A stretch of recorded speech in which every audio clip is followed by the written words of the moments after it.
Hello, everyone, and welcome to today's webinar, Practical Considerations for the Optimization of Cell-Based Imaging Workflows and Applications. I'm Christina Jewell of LabRoots, and I'll be your host for today's event. Today's educational web seminar is presented by LabRoots and brought to you by Thermo Fisher Scientific. To learn more about our sponsor, please visit thermofisher.com/cell imaging. Now, we encourage you to participate today by submitting any questions you may have during the presentation. To do so, simply type them into the Ask a Question box and click Submit. We will answer as many of your questions as we have time for at the end of the presentation. The rest of the questions will be answered by email at the address you provided during the registration process. You may also submit any technical issues here as well if you have trouble seeing or hearing the presentation, and we will assist you directly. I would now like to welcome our speaker, Kevin Chambers, R&D scientist at Thermo Fisher Scientific. Also joining us, we have Andy Snyder, product manager at Thermo Fisher Scientific, and he will be moderating the live Q&A portion of today's webinar. For a complete speaker biography, please visit the Biography tab at the left of your screen. Kevin, welcome. Andy, welcome. Kevin, you may now begin your presentation.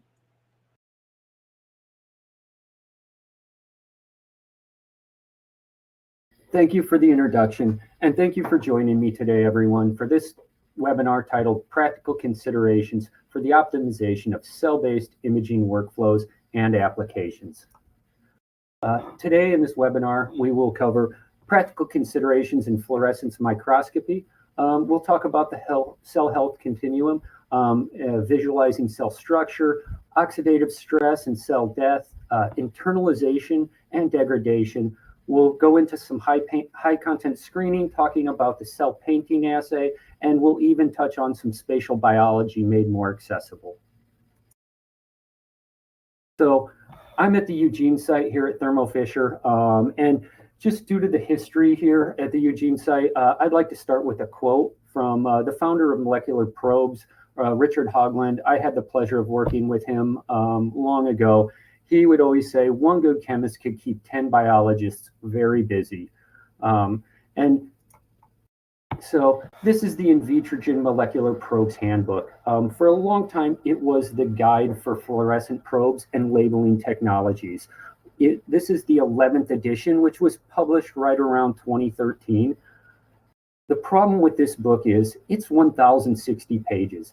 It is very hard to find some of the information. And so we've moved more over towards web content and webinars such as this to help inform people about fluorescent probes and labeling technologies. So engineering fluorescence and cell biology research. There's three main ways to do it. Fluorescent dyes, they're UV to infrared, live and fixed cell, traditionally photolabile. You can conjugate them to antibodies, lipids. They could be used for cell tracking, ion and voltage indicators, and cell organelle staining as well. There's fluorescent probes, blue to near IR, live cell but fixable, varying photosensitivity and liabilities, and protein. It could be used for protein expression. Function is biosensors and organelle targeting. And then there's quantum dots too. Green to infrared, live and fixed cell, very photostable, stable, and it can be used as on conjugates and can be used as cell tracking and electron microscopy. So why fluorescence microscopy? Contrast. It allows you to see things that were not visible before. It allows you to multiplex. Here's a great example. Transmitted light, you're not able to see the structures of the cell. And in the fluorescence image, you could see those structures. You could even quantify them now. So why use fluorescence microscopy? Spatial recognition. Here you see microtubule labeling. You would not be able to see this with normal transmitted light. You could observe things over time. Here you see cell proliferation over time. And co-localization, a very important thing when studying cell biology, to know when things are co-localizing. And so at the bottom here, you see an example of apoptosis. The cells are labeled with cytochrome C antibody. untreated and the treated with staurosporin both have the same fluorescent intensity when looking at the whole cell. So without the spatial recognition, you could not tell what was if the staurosporin was having an effect on the mitochondria. The same is true here in an autophagy study with an LC3B antibody. There's the same amount of LC3B in the cells, and so if you're using flow cytometry, you could not tell if the chlorocline was having an effect. But with spatial recognition, you could see the LC3B forming these punctate spots where the autophagosome are and the flux has been stopped. So here's the Invitrogen EVOS imaging system family. They're used for cell culture, color tissue staining, fluorescence tissue staining, can be used to study cell death, cell structure, and cell proliferation. And there's entry-level cell culture models and fully automated models like the M7000. We'll also talk a little bit about spatial biology with our S1000 system, which can be used for multiplexing tissue staining and color tissue staining. But let's take a step backwards for a moment and talk about the importance of cell culture. It is the first crucial step to a successful experiment. You must maintain your cultures properly, otherwise your data will not be accurate. Advances in AI confluency algorithms, like the one on the EVOS M3000 imaging system, allow beginner users to better judge confluency. It is only tissue culture microscope that provides real-time confluency in seconds and automatically recalculates upon moving the sample. And so you see here the graph on the left shows the 4 stages of cell growth: lag phase, log phase, senescence, and cell death. You want to keep your cells in the log phase while they're in cell culture. You see the arrow there, that's where you want to split your cells, right at around 80% confluency. And you want to split them down to just above the lag phase. You never want to get in the lag phase or the senescence phase, and you definitely do not want your cells to get to the death phase. And so in the middle, you see an image from the EVOS M3000 and its confluency mask overlaid, and it's estimating the confluency at 52%, which is a great estimate. That's about what I would put them at too. And so you would want to put these cells back in your incubator and let them grow until they get between 75 and 85% confluent. Another very important very important thing for cell culture is plating your cells correctly. I said the Dick Hogland quote earlier about one good chemist could keep 10 cell biologists busy for a long time. Well, one cell culture mistake could keep 10 cell biologists twiddling their thumbs for a long time. So plating the cells consistently is very important. Getting the proper cell density when plating is very important. And to do so, you may want to use an automated cell counter. I managed the cell culture facilities at the Thermo Fisher site here in Eugene for 8 years. I was responsible for splitting and plating almost all the cells. When I started, we had a clicker that you would use, and anybody who used a clicker to count cells knows that it's very easy to get distracted and then your count gets ruined. With these automated cell counters, such as the Count3 automated cell counter, you load the slide into the instrument and it will automatically calculate not just the live dead, but the total amount of cells in the population. And it will do it while you're doing other things. It'll do it quickly in about 10 seconds. Now let's move on to cell health as a continuum. It's cell health. It's not just important to know if your cells are live or dead, but there's many things that occur between those two phases that can show you underlying disease progression, report the effectiveness of a drug, and they're very important to inform you about gene knockout studies. And so now we'll get into each of the phases of this continuum a little more. There's viability that encompasses polarized mitochondria, reduced cytoplasm, and morphology. You have your protection, which is your autophagy and DNA repair. Pre-lethal indicators, mitochondrial depolarization, oxidative stress, deregulation of the cell cycle and proliferation. You have apoptosis, which can be measured by caspase activation and your DNA damage. You have non-viability, which is the loss of plasma membrane integrity. You have necrosis, and then you also have immunological consequences, which that's a very important thing to make sure that the cells are progressing down the apoptotic pathway and not activating the active immune system. So first off, let's start talking about viability, specifically morphology. There's various approaches to fluorescent labeling of cellular structure. You have antibodies that are labeled with a dye, or can be used with a secondary antibody. They're for fixed cell labeling only. We're not going to talk much about them today. You have genetic encoding, fluorescent proteins targeted to structures or organelle, transient expression via Bachman gene delivery. They're in live cell, but you can fix them. And then there's fluorescent conjugates, dyes conjugated to toxins, drugs, receptor ligands, and lectins. Each one varies in their binding properties and what they specifically target. You have some that are for live cell and fixed cell, and some that are just for live or fixed. Some are permeable, some are fixable, some are not. So let's talk about some of these live cell dyes here. Here we're talking about tubulin tracker deep red to visualize tubulin in live cells. So tubulin tracker deep red is a fluorescent probe attached to a derivative of Taxol.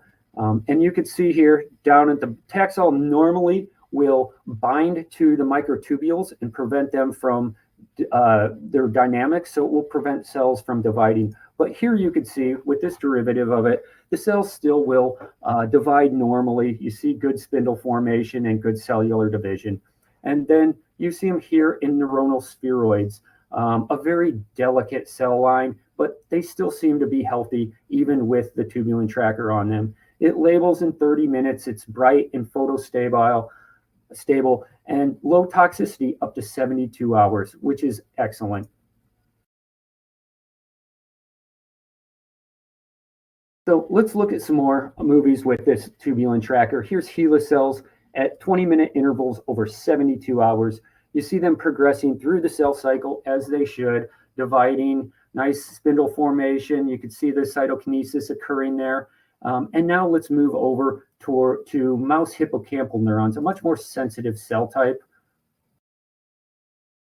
Whoops, we went accidentally too far there.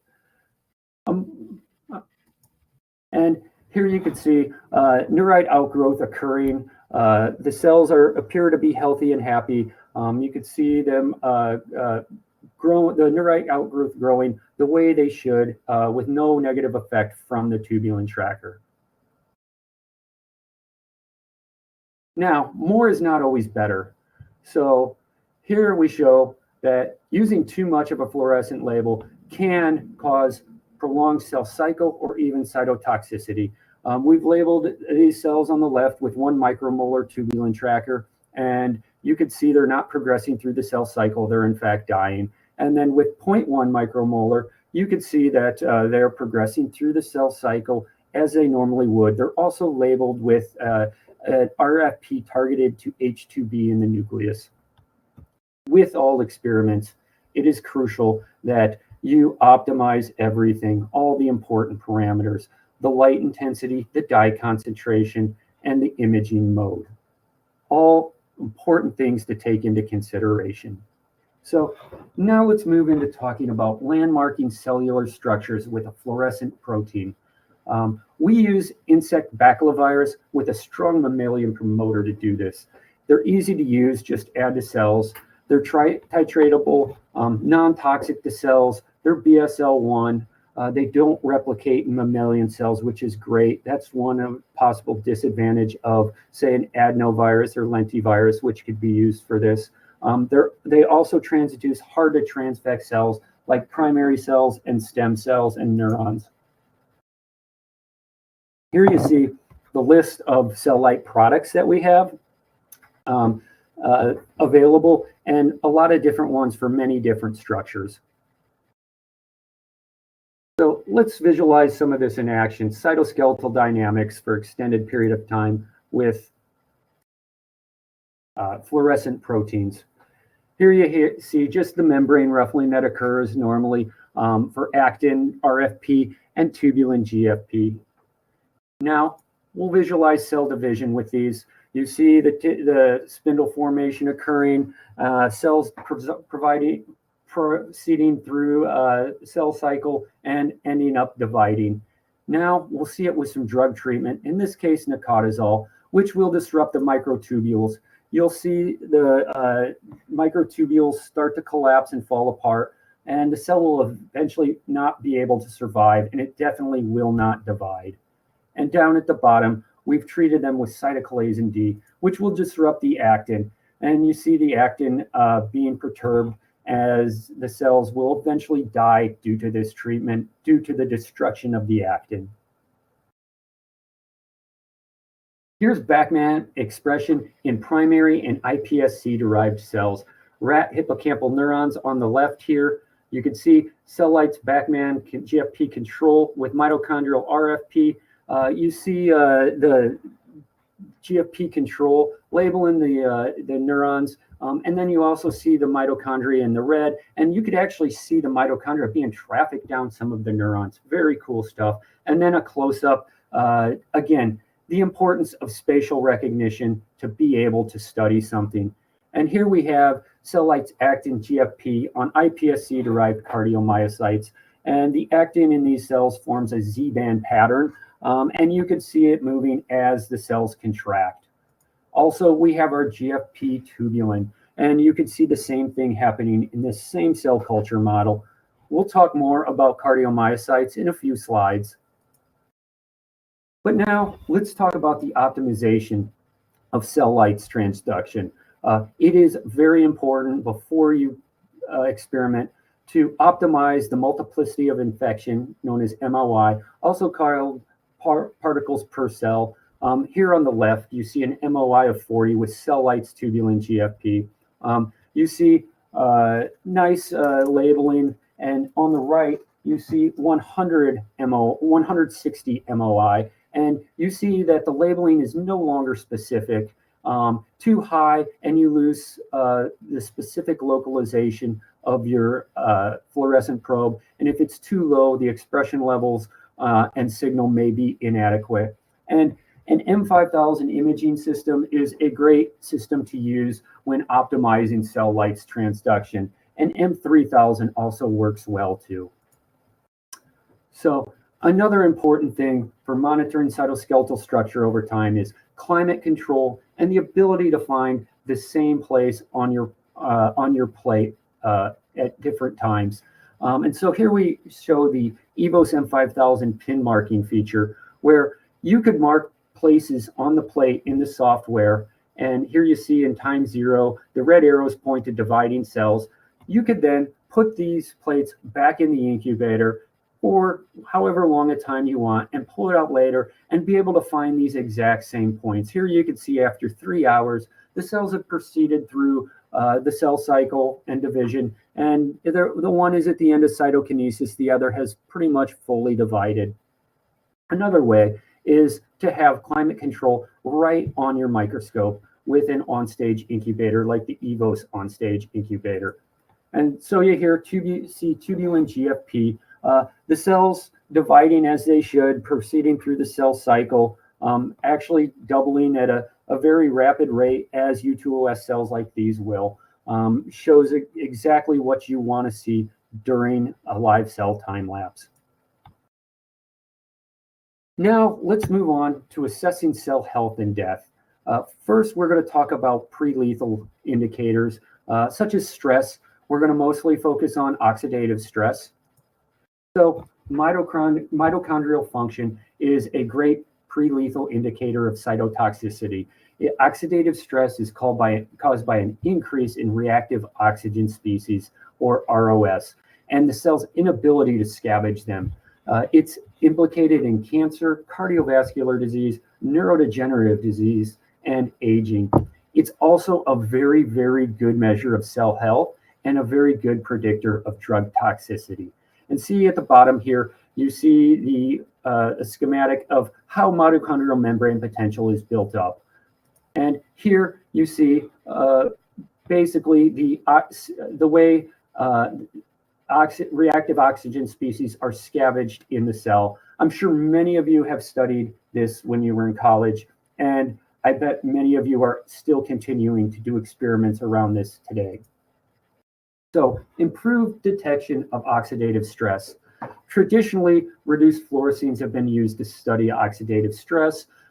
They need to be added in serum-free media, which can cause oxidative stress itself.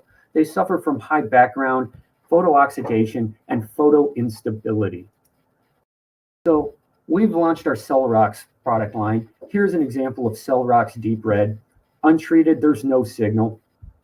And with 100 micromolar metadione treatment that causes oxidative stress, you see the signal appear in the mitochondria, indicating high levels of reactive oxygen species in the mitochondria.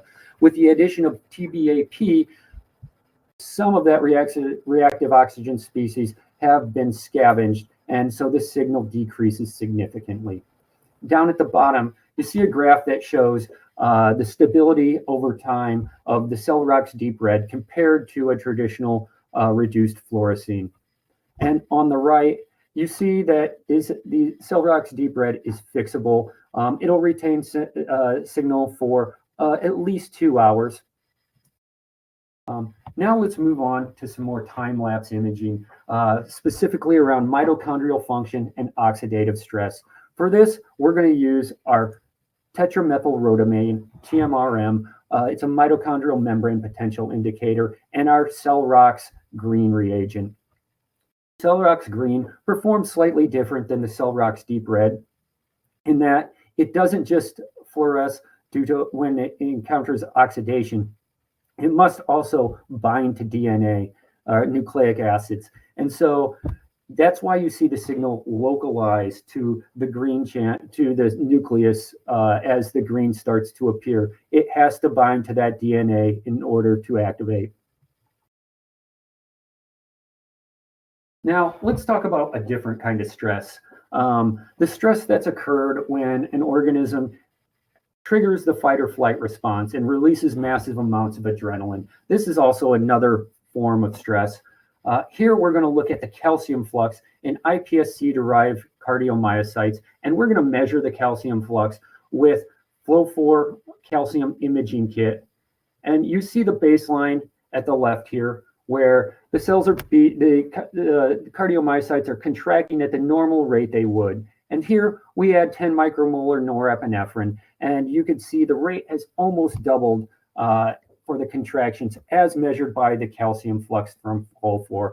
Quantification with Celeste software shows you on the right how the contractions and calcium flux have increased from around about 40 a minute to over 70 a minute, almost doubling. Traditionally in the past, it has been very hard to do these sort of studies. They used to require instruments that cost hundreds of thousands of dollars. Now with the record function on M7000 and M3000 imaging systems, you could record videos 30 frames per second and quickly quantify them in Celeste. A great innovation in this sort of research. Now we'll move into assessing cell death, and particularly we'll talk about apoptosis, a very important part of cell death. So caspase 3/7 activates apoptosis and blocks the inflammatory signal that would cause the active immune system to activate and allows the cells to be taken up by the innate immune system, which prevents an immunological response.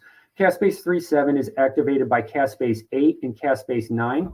That's why we have chosen caspase 3/7 to measure apoptosis with our CellInsight caspase 3/7 reagents. They're live cell, no wash, may be added to complete media. retained after fixation and permeabilization, and maybe multiplexed with other probes. The way they work is it's a DNA dye bound to a substrate, and when the caspase 3,7 enzyme is active, it will cleave that substrate, and the DNA dye will then bind to the DNA and fluoresce.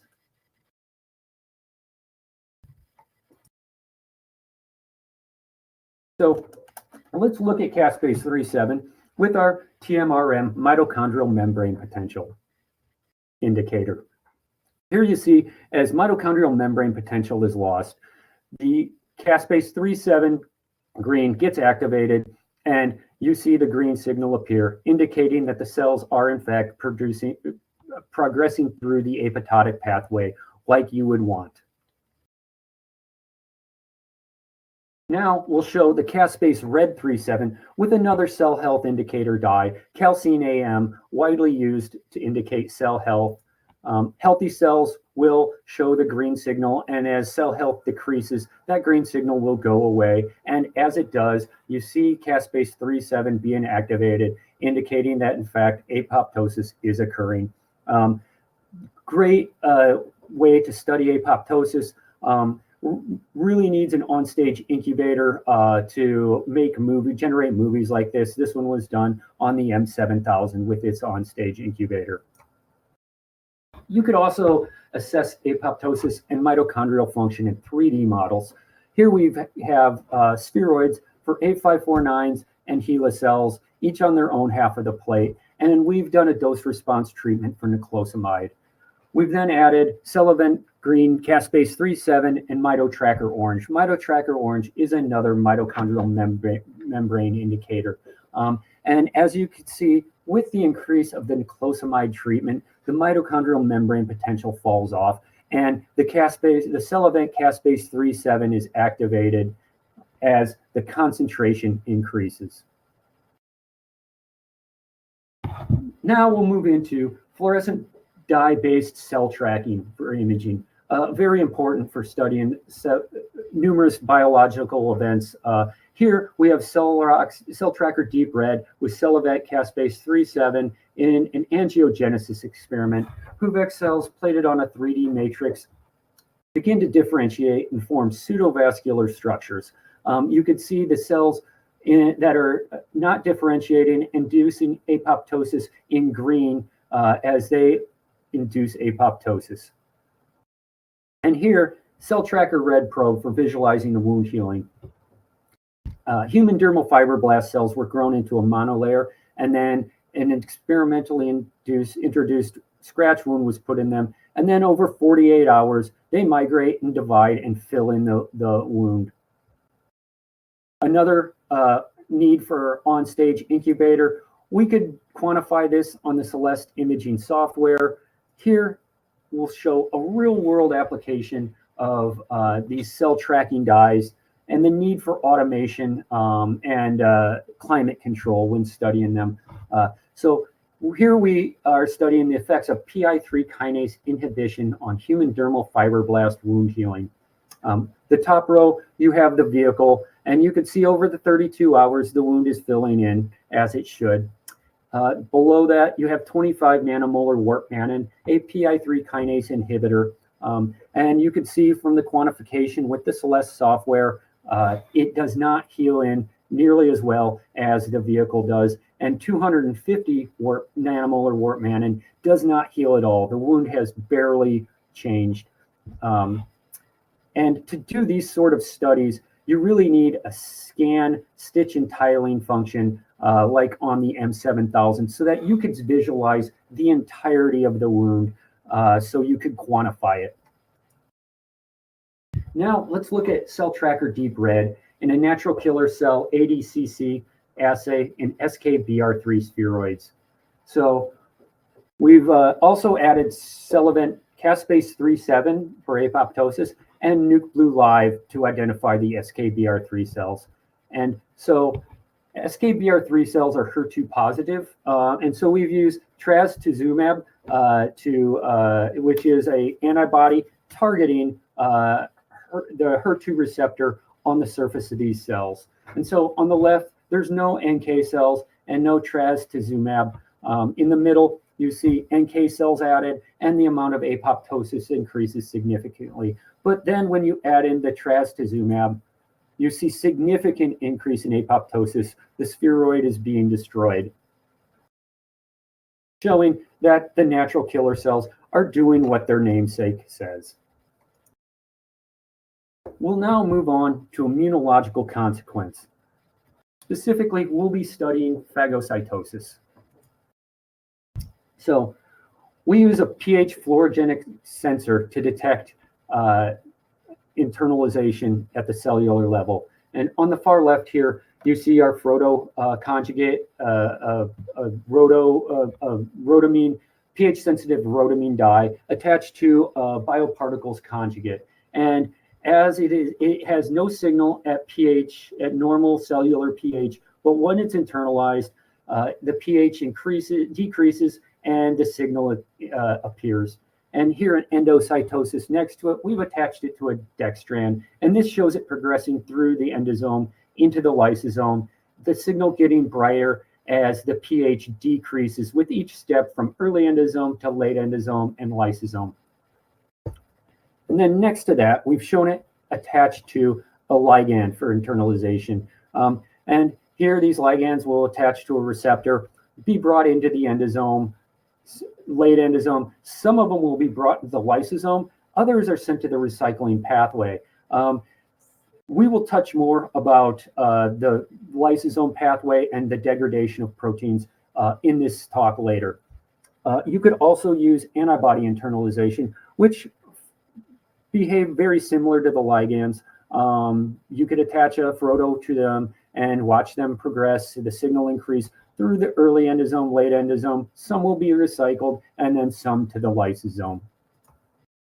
It's important to know that not all pH sensors perform the same. The green and the red perform very similar. They have a similar pKa right around 6.8, so they activate right around the same time at the same pH. The Frodo deep red sensor has a pKa of 5, so it will not activate till it's until it reaches a much more acidified environment, such as right before it gets into the lysosome or when it's in the phagosome. Now, let's watch some movies about macrophage cells internalizing Frodo red E. coli. Here you see the macrophages reaching out their little filopodia, grabbing those Frodo particles, and the red signal appearing in them as they are internalized into the phagosome, into that pH 5 environment. And on the right here, we have liver hepatocytes with a low density lipoprotein attached to Frodo red. And here you can see this is a ligand internalization, and here you can see them acidifying more and more as they make it to the lysosome. Again, some are recycled. So here is trastuzumab with our IFL Frodo red conjugate trafficked to the lysosome. To identify the lysosome, we use our CellInsight's lysosome GFP. It is targeted to the LAMP1 protein of the lysosome, which is a membrane protein of the lysosome that occurs in almost all lysosomes. We've also used NucBlue Live ReadyProbe reagent and CellMask deep red plasma membrane stain to identify the cell in the nucleus. So penetration of HER2-positive SKBR3 spheroids with antibody drug conjugates. Here we see at the bottom a little schematic of the way Frodo IFL red has been attached to trastuzumab.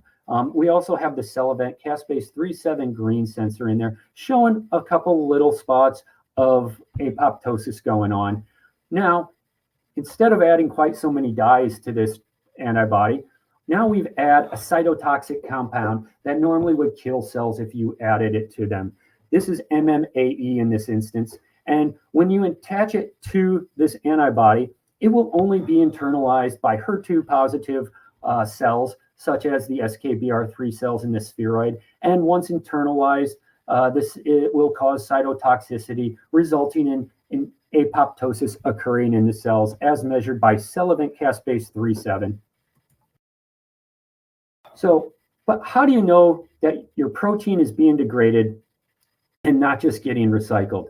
Another very important area of study when monitoring internalization and catabolism.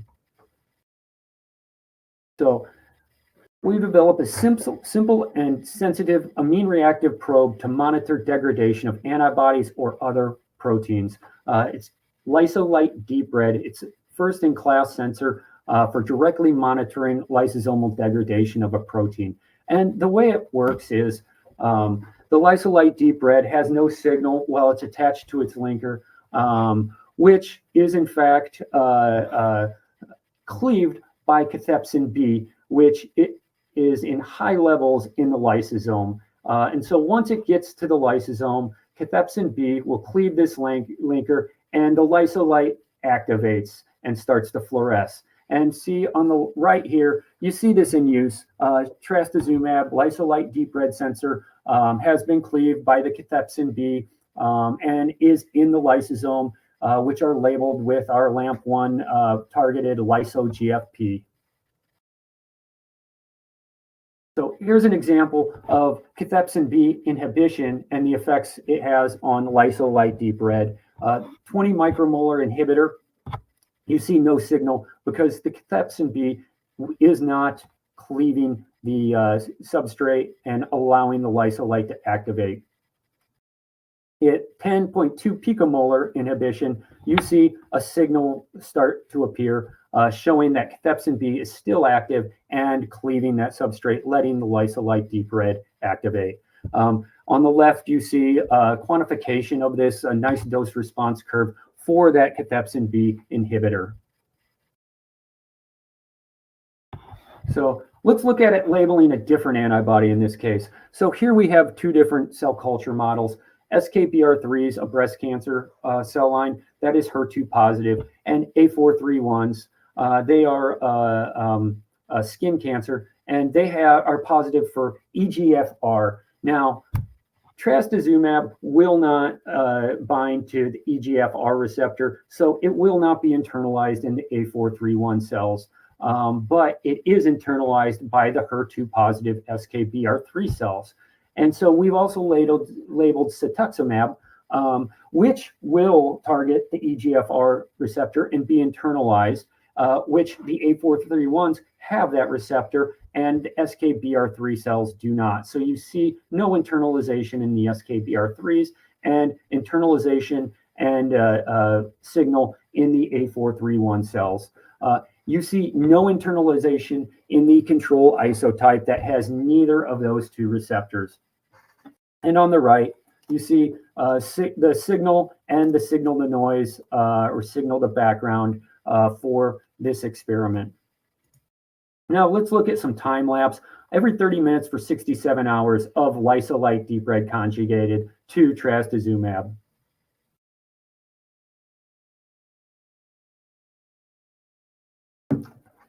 Signal appears as cathepsin B cleaves the substrate, activating the lysolite in the lysosome. Again, this will only happen if your compound is getting to the lysosome. Now we're going to talk about high content imaging. Why high content imaging? Why not? It is rapid, unbiased, automated acquisition of a large number of cells, generates a very statistically relevant population. It could quantify 10,000 cells in the time a human being could quantify 50. Not just more data per well, but more useful data per well. Here you can see nice dose response curves for cell membrane permeability as a result of valinomycin treatment and mitochondrial membrane potential as the result of valinomycin treatment in a dose response fashion. Nice dose response curves there. These experiments were done on our CellInsight CX7 laser high content screening platform. And so now we'll talk about the CX7 Laser Pro. Automated multi-channel acquisition with autofocus. You set up the parameters, exposure conditions. It takes a very short amount of time, 10 to 15 minutes. you click the go button and drink your coffee, and you come back and your data has been generated for you 15 minutes later.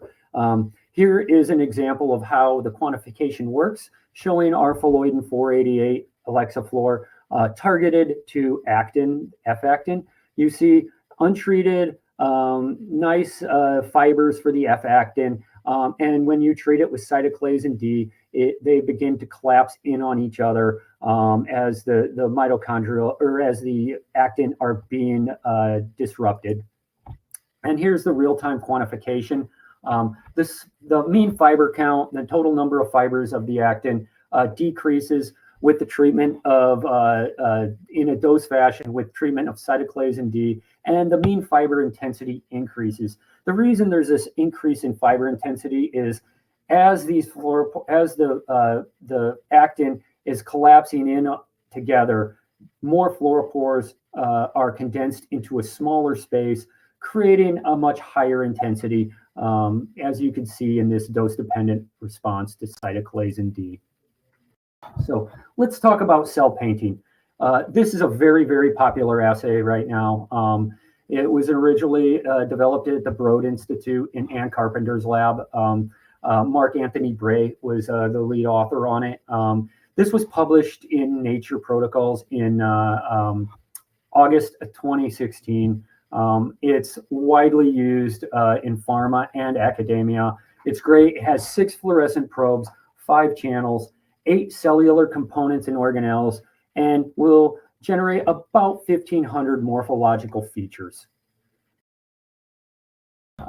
On the CX7 CellInsight CX7 laser and LED Pro, there's a specific bio application, and Thermo Fisher has an Imagit cell painting kit that follows the original formulation laid out in that paper showed on the previous slide. But we could do a little better than the original formulation. You could optimize cell painting assays. You have a lot of flexibility to customize your HCS assay for cell painting how you want it and have it fit your instrument. Here we've optimized it for the CellInsight CX7 Laser Pro system. So in the blue channel, we've simply switched to a different Hertz, which more aligns with the laser in the blue channel on the CX7 Laser Pro. The main channels that you have problems with is the green and orange channel. In green, you have Cyto14 in the original that labels nucleoli and RNA. And you also have Alexa Fluor 48 concanavalin A, which labels the ER. These are basically dyes that are almost identical. And so it's hard to quantify the cytoplasmic RNA and the ER due to the overlap you see of those two dyes. Now, if you remove the cytoclasin D or the concanavalin 488 and use Alexa Fluor 750 concanavalin A, you just leave the Cyto14 dye for nucleoli and RNA in that green channel, allowing you to quantify the cytoplasmic RNA much more accurately.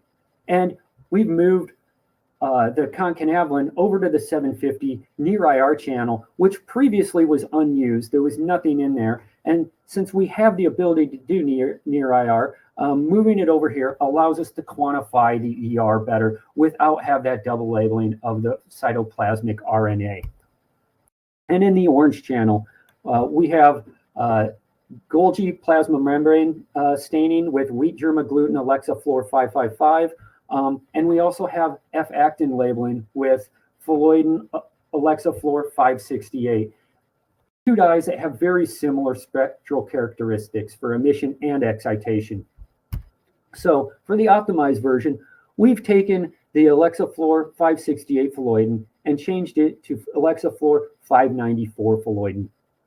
That leaves just the 555 wheat germ gluten in that channel, allowing you to quantify the Golgi and plasma membrane much more accurately. And then we image in the red channel for the Alexa Fluor 594 phalloidin, and it does not get interfered with at all by the orange channel or the targets in the orange channel or the deep red, and it does not interfere with them either. removes the bleed through from the orange and green channel of the multiple probes that were in there, allowing for better quantification for those targets. Again, near IR, there was nothing. Now we study the ER in the near IR with Alexa Fluor 750 concanavalin A on the CX7 Laser Pro. Customers have a lot of flexibility when optimizing their cell paint assay and should optimize for the platform they're running it on. So now we're going to touch just a little bit on spatial imaging systems, specifically the EVOS S1000 system. It's bright field of phase and fluorescence, multiplex tissue staining, and color tissue staining. It's an introduction to spatial biology made simple. It's a high sensitivity scientific CMOS camera to visualize intricate tissue architecture, multispectral, can do bright field phase, color bright field. You could have up to 8 targets alongside a nuclear stain, so basically 9 channels, and up to 4 slide capacity, powerful autofocus with custom IR laser and software autofocus routines. It's got a bunch of other features, and instrument designed to make spatial biology available to any lab. Has seamless workflow for single round acquisition of 9-plex images, ready-made images that reveal intricate tissue architecture, even by users new to spatial biology. If you would like more information on spatial imaging systems, there's a webinar on October 15th from LabRoots. I have included a link to it here. I hope you will attend. And for more information, go to thermofisher.com, spatial biology. In summary, spatial resolution is a unique benefit to improving imaging,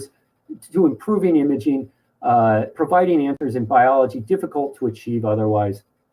Spatial information combined with temporal resolution and multiplexing afforded by fluorescence microscopy is a powerful approach to studying cell biology. As always, quality control in cell culture is a critical upstream of the sample preparation and is essential in order to get good data. And interrogation of multiple cell health parameters enables a better phenotypic and mechanistic understanding of cell populations and tissues, regardless of the specific pathway or model being studied. And examples of these tools and techniques include morphology, including organelle dynamics, oxidative stress and calcium flux, cell viability, including apoptosis, and internalization and degradation. Here are some additional resources I hope you'll find useful. We have our Thermo Fisher Stain It, which will help you design your experiments and choose the optimal probes to get you the best data. We have our Cell Analysis Learning Center, and then we have our Molecular Probes School of Fluorescence. It's the basics of imaging. And then we also have our Spectra Viewer, which helps you pick the right probes to ensure that you're not going to get crosstalk or bleed through, the example of which we showed with the cell paint assay. Thank you very much for attending this webinar today. I hope you found it educational and informational, and I will answer any questions you have now. All right, thank you so much, Kevin, for the insightful presentation. So I'm Andy Snyder, product manager at Thermo Fisher Scientific. I'll be moderating the live Q&A portion of today's webinar. If you do have any questions you'd like to ask, please do put them in the chat. Just click on the Ask a Questions box, type in your question, and click Submit, and we'll answer as many of your questions as we have time for. So we already have some good questions that have come in. Kevin, I'm going to start with this one right here. What do you think the most challenging part of setting up a time course evaluation using a multi-stained sample is? How do you address this challenge, and are there best practices?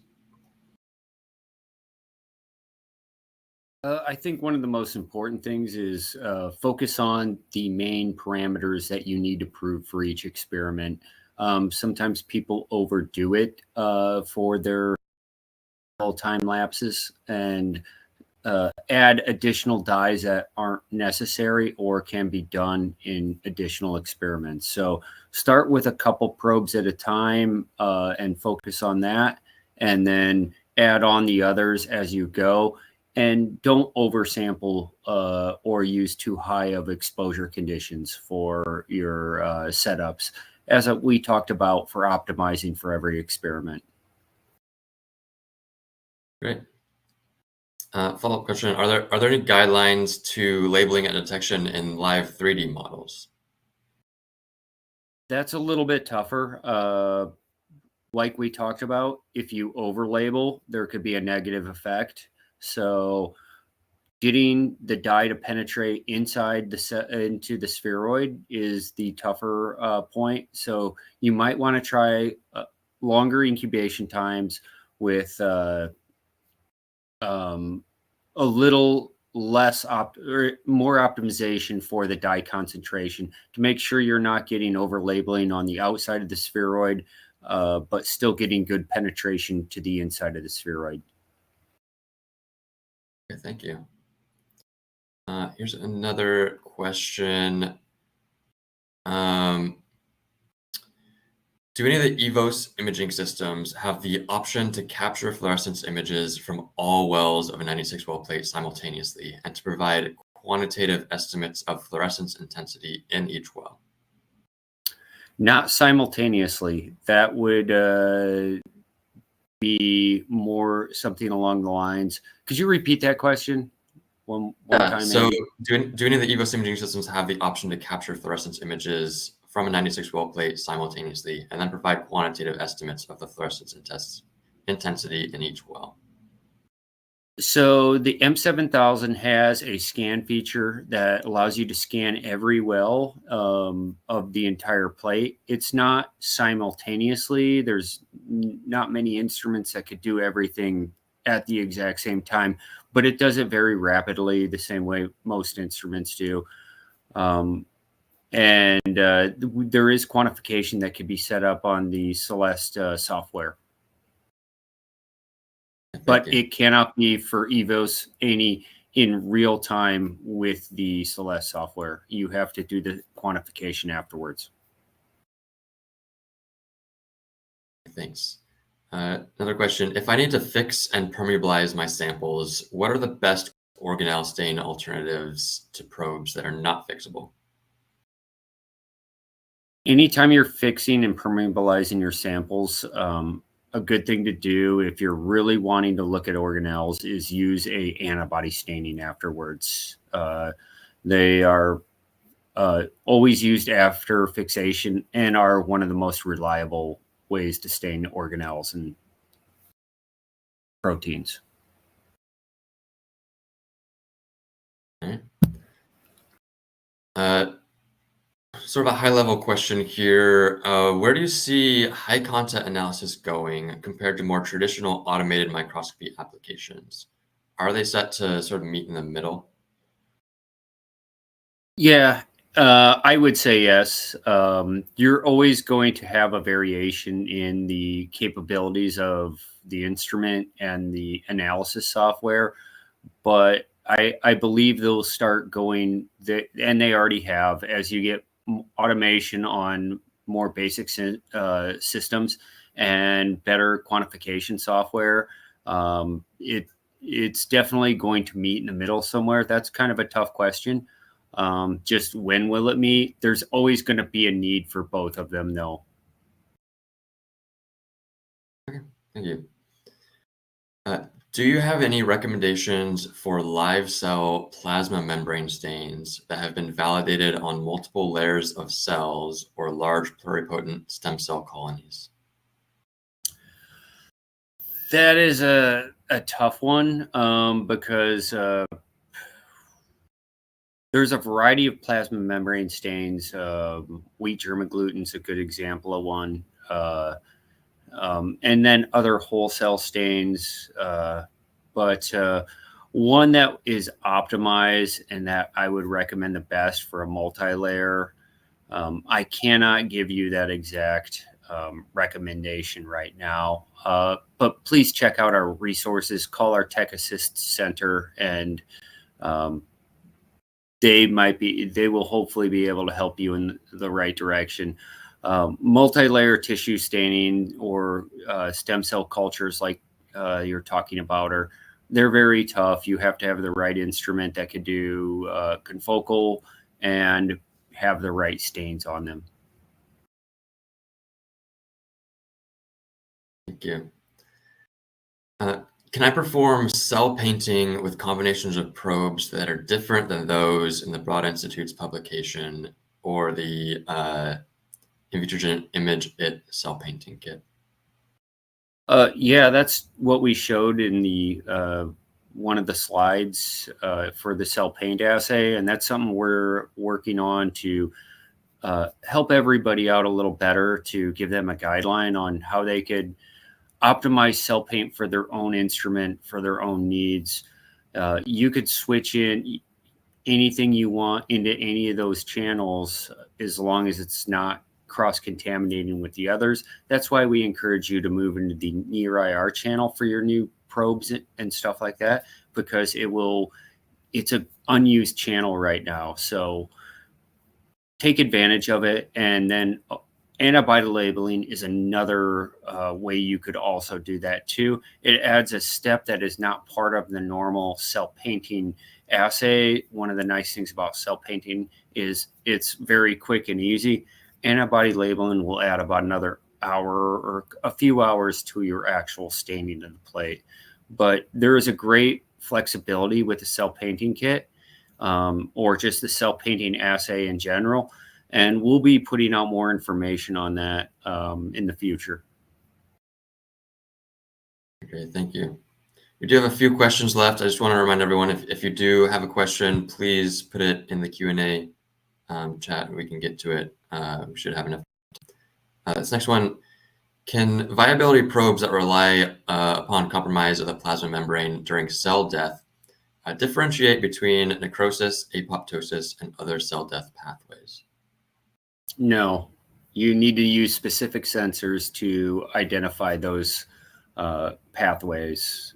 Just a viability dye, whether the plasma membrane's been compromised or not, is not going to give you that information. Okay. Short question here. Are viability indicators formaldehyde fixable? That is a question. Revert to our website for that. If you have any, but not all of them. Most of them are, as I understand it, and the ones I've used, most of them are. But always refer to the website, which will have good information on whether the probes are fixable or not. Always check with the manufacturer's PIS for every reagent you use. Great. And then last question here, unless something else pops up. So you mentioned that the on-stage incubator can maintain temperature and humidity. Can it also control oxygen tension for hypoxia experiments? Yes. Between ambient and 1%. It will not do over ambient oxygen levels of 20% or higher. But yes, it is good for oxygen studies. All right, great. Thank you. So that was the final question. Oh, no, we got one more. How to improve the resolution of the M7000 when we have to focus on neurocells, like using the confocal? Oh, how to improve the focus on?